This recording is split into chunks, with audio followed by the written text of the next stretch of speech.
Hi, this is Stephanie Miller from The Stephanie Miller Show. Please enjoy this exclusive clip from my show on Political Voices Network.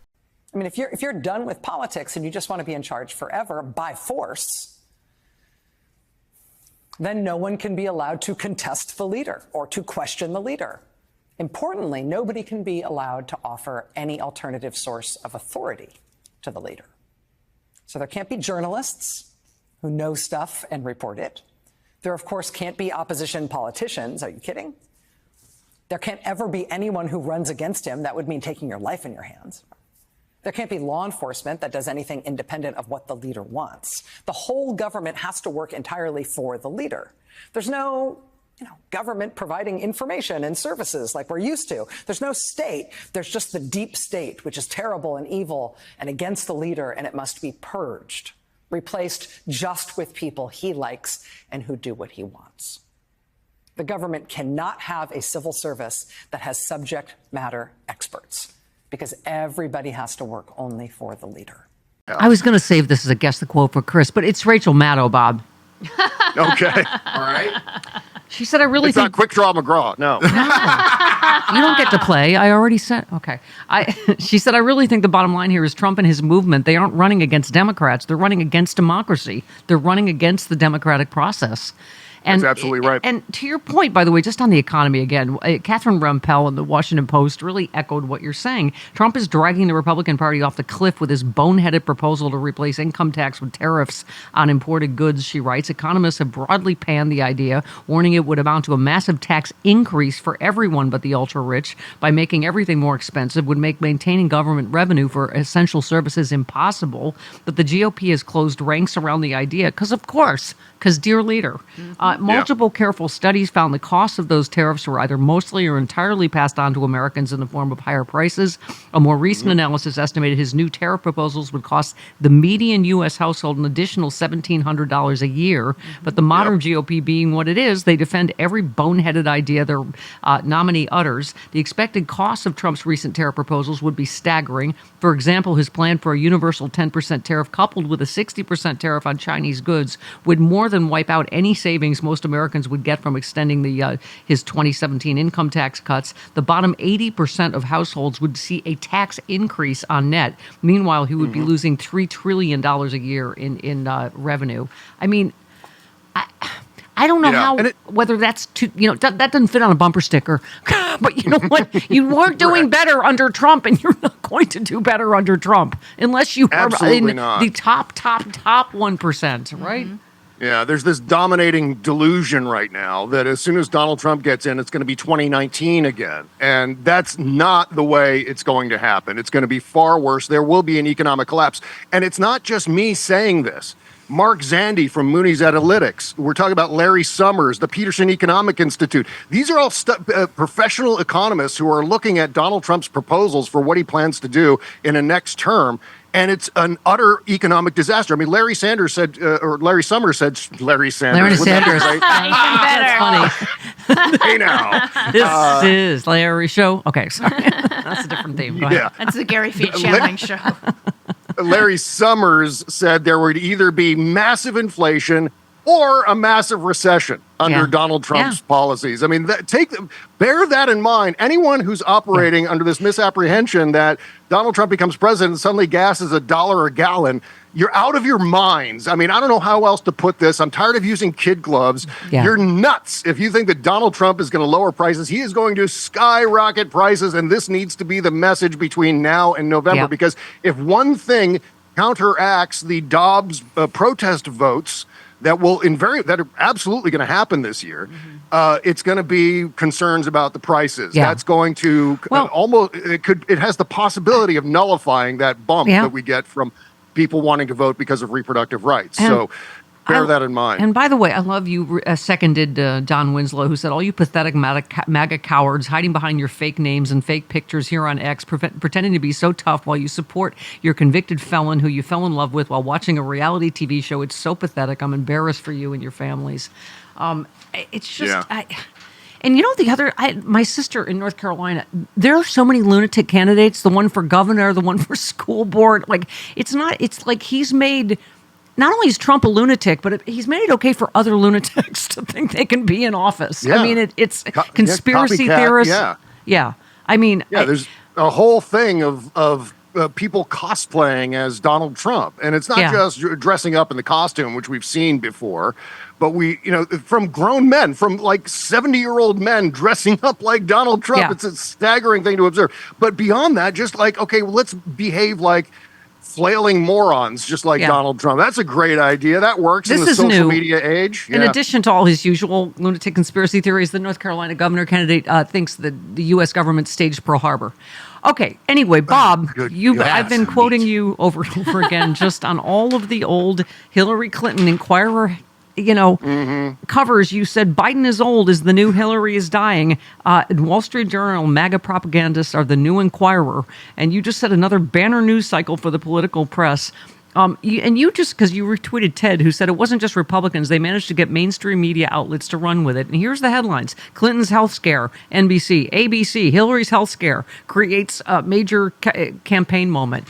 Well, because you helped them create this. And meanwhile, she's doing back handstrings across the Tony stage. Yes, she looked great at the Tonys. My God. And yes, I remember very clearly in 2016, every time I go to the grocery store, seeing Inquirer cover after Inquirer cover saying Hillary is dying. But it wasn't just that. It was the entire Republican establishment. It was Joe Rogan. And then it was the political press, by and large, joining in. Yeah. And here we are again with the same tactic. Everything old is new again. Yep. They're recycling the same BS against Joe Biden, and it is complete BS, because what we're talking about when it comes to Joe Biden is old is fear the black woman vice president. And by the way, it's a racist dog whistle. If you're playing along with the Biden is old thing, you're playing along with a Fox News racist dog whistle is what you're doing. And by the way, maggots are going to get even angrier. You retweeted Rachel Bidikofer, who said starting July 1st, 12 Republican states will be blocking Pornhub. Men are going to lose it.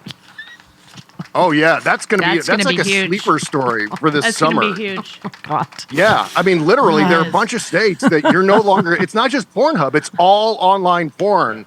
Yeah. You won't be able to access online porn unless you submit a photo ID to the pornography website that you want to visit. And Listen, unless you have, I like it. I like it in the ear. I like it in the ear. The only ear porn I need is the Bob Seska Show. Sexyliberal.com. Ear porn. It's true. He gets right in my ear. Ear porn. Yeah. I love you. He gets right in your ear holes. Right, I'm in the don't get happy, and then I do feel generally positive like you do, but there are things that terrify you. All of the X factors, right? Including any foreign power, including Putin, including Kim Jong-un, including Netanyahu, might do to try to get Trump reinstalled. But what we're talking about, just for people that know, it was on CNN. The network's senior political data reporter said he was speechless at Trump's surge from 7% support at this point in 2020 to 21% now among black voters. And Biden's plummet from 86% to 70% in the same period. He said, we're careening towards a historic performance for a Republican presidential candidate, the likes of which we've not seen in 6 decades. Trump appears to have made particular inroads with younger black voters under the age of 50. Holy cow, folks. Okay, we got to get Frangela to Black Mama if it's even vaguely true. He said support for Biden has careened down from an 80-point lead to a 37-point lead now. That lead has dropped by more than half. I've never seen anything like this. I'm speechless because you always look at history and go, okay, this is a historic moment. He said he could point to a historic moment right now where black voters under the age of 50, which have historically been such a big part of the Democratic coalition, are leaving in droves. I mean, but then there's part of me going, they've just confirmed Russian bot operations on Twitter again. And you remember Black Exit? That they were, Dem Exit, all that stuff they were pushing, back in the last election, right, Bob? It's like you don't know what to believe, but it's obviously designed to make us panic.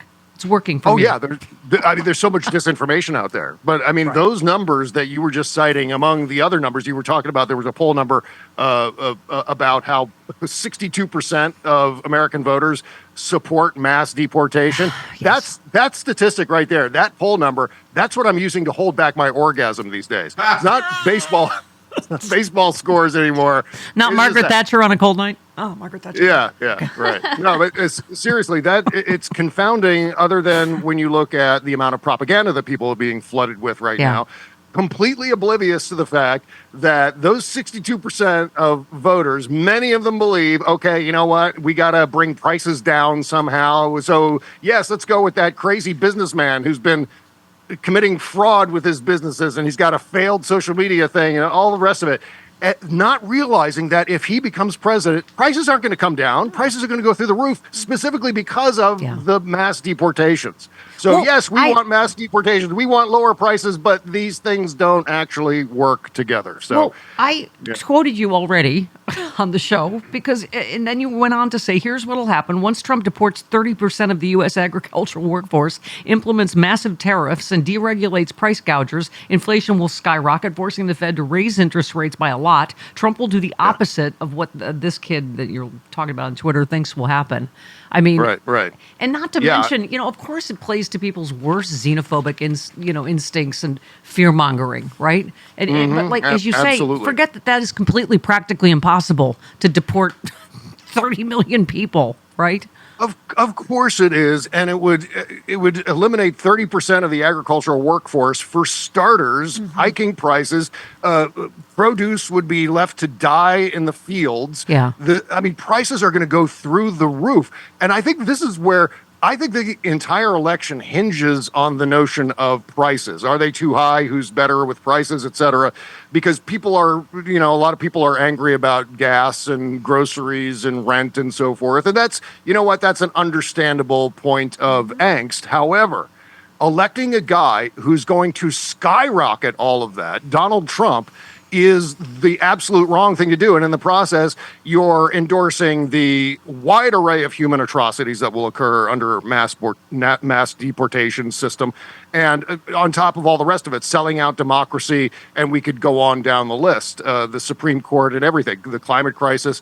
And so we have to bear in mind that if Donald Trump gets elected, the mass deportations will raise prices significantly. Plus, now he's talking about not just a 10% tariff on all imported goods, which will cost average Americans an additional $1,500 a year for goods and services. Now, you add on top of that, Donald Trump wants to replace the income tax with tariffs. That will increase prices by upward of 130%. Right now, inflation is 3.3%. Inflation at that point, if Donald Trump gets what he wants, replaces the income tax with tariffs, prices will go up 130%, and it will disproportionately affect lower and middle income earners in this country. And of course, the wealthiest 1 to 10% will get huge tax breaks. Their incomes will actually go up in that system, and that if Donald Trump implements that policy, it is absolute madness that people are going, oh my God, gas is too expensive. Let's have that guy. Let's have that guy who's going to raise prices. We have to get the word out. And I think this is one area where if we can blunt some of that angst and turn people toward the president right now who is lowering prices, lowering gas prices, lowering consumer prices, making efforts to crack down on price gougers with legislation and so forth. That's the key. That's where people need to be voting for Joe Biden if they're concerned about prices, not for Donald Trump. Well, and you retweeted someone who said Trump's policies had no meaningful impact on mortgage rates. I mean, all of the facts and figures are on our side. To go, I can't afford a house. That's not new. Right. Something else Trump is not going to help at all. I mean, even during the Bill Clinton economic boom of the late 90s, mortgage interest rates were somewhere in the 7 or 8 percentile, somewhere in that range. Yeah, it was pretty high at that point in time, too. And no one was complaining about the price of housing at that point. And so, by the way, they were just talking, I think, on Morning Joe this morning. It's still just... Bob, how do we take this issue back? They talked about the huge surplus the Clinton left. I mean, it is like a clockwork that Republicans ruin the economy. George Bush comes in, unnecessary war, tax cuts for the rich. The deficit went up under Trump more than any other president, and they still keep trying to sell this, the economy's better under Republicans. And under any provable barometer, that is wildly untrue, right? Yeah, it's this Ouroboros of BS that happens with people believing the wrong thing, then the press reporting on the wrong thing that people believe, and then people hearing the press reporting on the wrong thing that people believe and believing more wrong things. It's just this circular. And then, right, Obama ridiculous. came in, tried to fix, Bush's mess, made it better. But it's like Trump blew the roof off, again with his, and he'd do it again, as you said, just tax cuts for the rich. That's all they got. I mean, if you're worried about the economy, avoid Republicans for God's sake. I mean, I'm right there with you, Stephanie. The way you were at the top of the show. I'm running around grabbing people by the lapels and going, what do you think you're doing? Are you out of your minds? This is not the guy you want if you're worried about prices and everything else on the list.